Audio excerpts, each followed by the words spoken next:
স্ক্রিনে যে মূর্তিটি দেখতে পাচ্ছেন সেটা হলো কালিয়ানাগের জীবন্ত মূর্তি। কারণ এখানে বন্যায় চারিদিক ডুবে গেলেও এই মূর্তিটি একা একাই ভেসে ওঠে। কালিয়ানাগ, যার সাথে শ্রীকৃষ্ণের ভয়ঙ্কর যুদ্ধ হয়। শেষে কালিয়ানাগ বাজেভাবে হেরে গিয়ে শ্রীকৃষ্ণের কাছে ক্ষমা চান।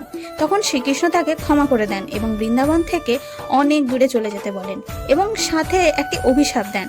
বলেন, যেতে যেতে তুমি যদি পেছন ঘুরে তাকাও তাহলে সেই স্থানেই তুমি পাথর হয়ে যাবে। এরপর যখন কালিয়ানাগ জায়েদ গ্রামে পৌঁছায় তখন সে শ্রীকৃষ্ণের কথা না মেনে পেছন ঘুরে দেখে ফেলে, আর সেই মুহূর্তেই সে পাথর হয়ে যায়।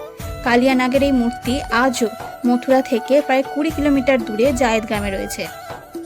যখন ইংরেজরা এই বিষয়ে জানতে পারে তখন তারা এই মূর্তি লন্ডন মিউজিয়ামে রাখার জন্য নিয়ে যাবার চেষ্টা করে, কিন্তু অনেক খোঁড়াখুড়ি করার পরেও সেটা যখন তুলতে পারে না তখন মূর্তিটার উপর গুলি চালিয়ে এবং সেটাকে কিছুটা নষ্ট করে চলে যায়, যেগুলির চিহ্ন আজও আপনারা দেখতে পাবেন। সবথেকে আশ্চর্যের ব্যাপার হলো এই মূর্তি তোলার জন্য খনন কাজে ইংরেজ অফিসার সহ যতজন কর্মচারী ছিল প্রত্যেকে 1 সপ্তাহের মধ্যে সাপের কামড়ে মারা যায়।